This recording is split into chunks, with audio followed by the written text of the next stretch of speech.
Native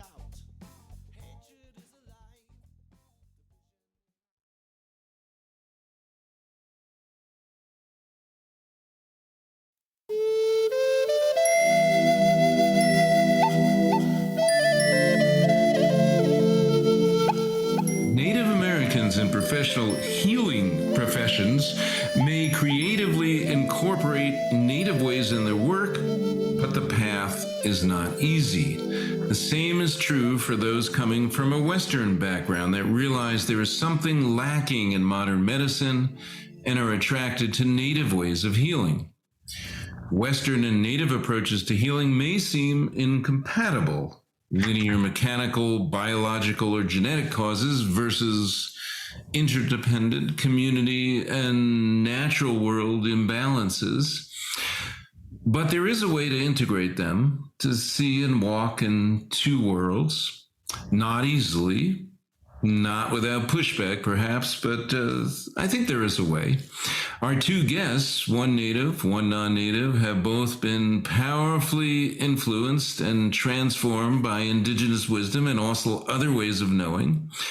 And they've done the work to integrate and implement a more holistic vision of medicine. Join us as we explore how to integrate healing traditions on this episode of Circle for Original Thinking. Now I want to introduce our guests, and we'll introduce them. I could introduce them with a gigantic bio, but I have shortened it because they've done a lot in their lifetimes, but we're just going to get into the conversation. So Louis Mehl-Madrona is also an MD, graduated from Stanford University School of Medicine, where he trained in family medicine, psychiatry, and clinical psychology. He has been on the faculties of several medical schools, most recently as an associate professor of family medicine at the University of New England. He continues to work with Aboriginal communities to develop uniquely Aboriginal styles of healing and healthcare for use in those communities. He is the author of Coyote Medicine, Coyote Healing, and Coyote Wisdom, a trilogy of books that explore what Native culture has to offer to the modern world. He has also written Narrative Medicine, Healing the Mind Through the Power of Story, among other books. His most recent book is with Barbara Mainguy, and it's called Remapping Your Mind, The Neuroscience of Self-Transformation Through Story. And Louis currently works with the Wabanaki Public Health and Wellness, which serves the 5 tribes of Maine.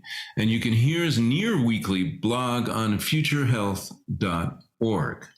Welcome, Louis.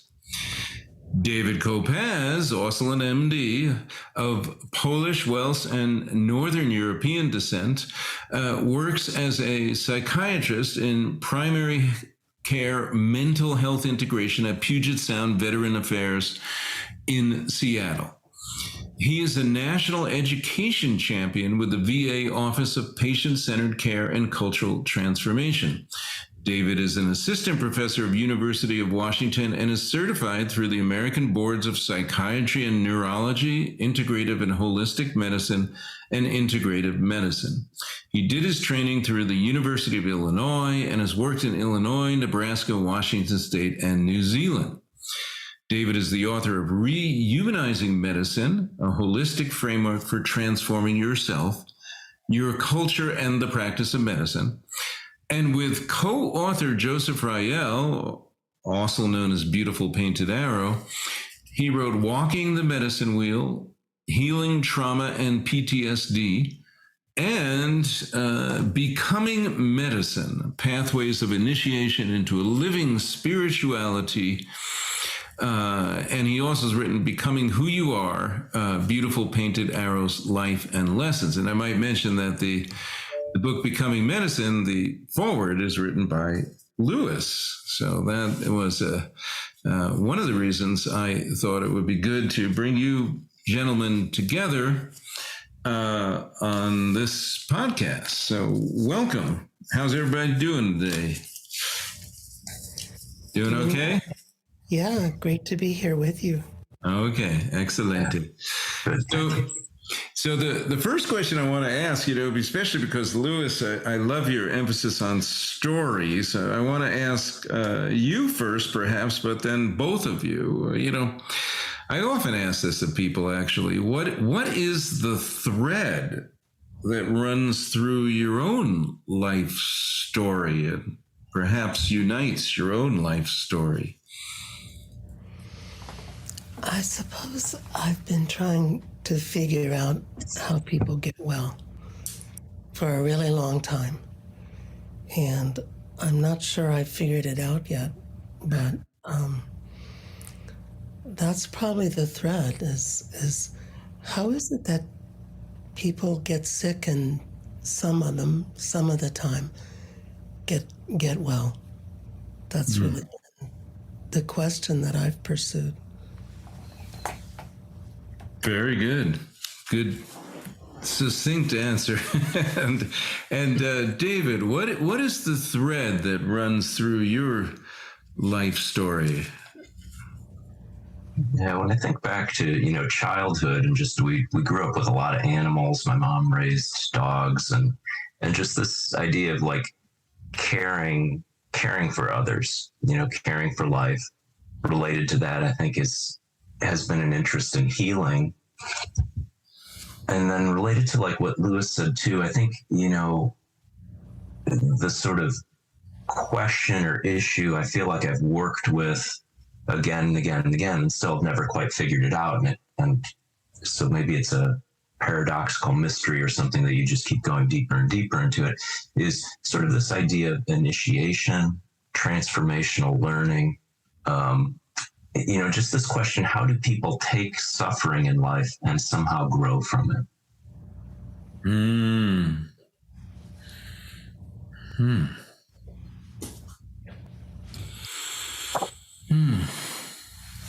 Did you come up with an answer? I've written a few, but they don't stick. I think you have to come up with it in the moment again. That's the thing. It has to be in the moment.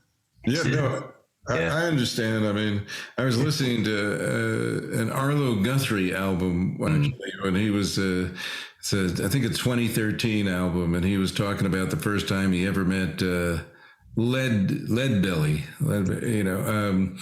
and he was 2 years old, and he says he has this memory of him. Of him, right by his leg, and it's with the clearest memory. And then he said, why is it that somebody remembers that? And there's a long pause, and he says, I don't have an answer, but just wondering. Some of the, I think it was Krishnamurti who said that the best questions to ask are the ones that are impossible to answer. So I'm going to try to ask some of them like today. So, no, but I think sometimes you can, let's maybe reframe the word answer into it's address. We have to address these things, and there's something learned in considering them. So, my next question is actually directly from Lewis, your book, Coyote Medicine, a question you asked yourself at one point, but it's for both of you. And is it possible to practice spiritual medicine within the confines of the medical system and make a living from it? It's a really good question. And I think it's always possible because at the least common denominator, one can communicate compassion. One can, even if silently, offer prayers for people. One can treat people with respect and dignity. So yes. And there's settings in which one can do a lot more. And, in the setting in which I practice now, we're free to do ceremony. Not all of our clients want ceremony. and a good chunk of them want benzodiazepines. Okay. So we have to negotiate. Even in an Indigenous clinical context, how much spiritual medicine can be tolerated. And so that's my attempt at an answer. I'll be interested to hear Dave's. Yeah, Dave, same question. Is it possible to practice spiritual medicine within the confines of the medical system and make a living from it?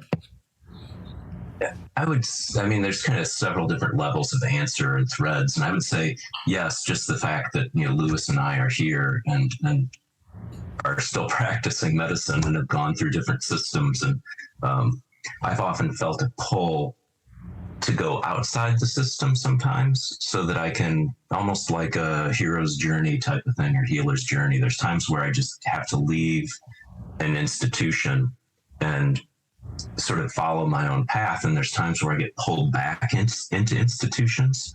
And interestingly enough, at this point in my life, I feel that I'm both inside and outside the institution at the same time, rather than having to go back and forth.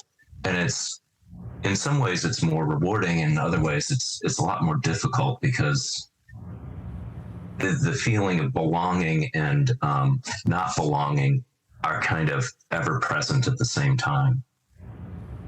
Another way of answering the question is to say it's not possible to practice medicine without spirituality.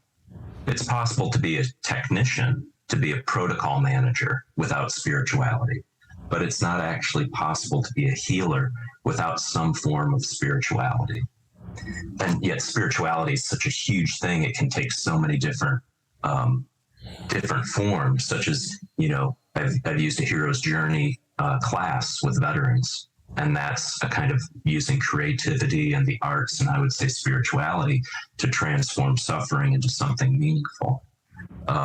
Now the problem with burnout, I'm very interested in, part of my work is, working with staff with burnout and compassion fatigue, and I've started to call that soul loss.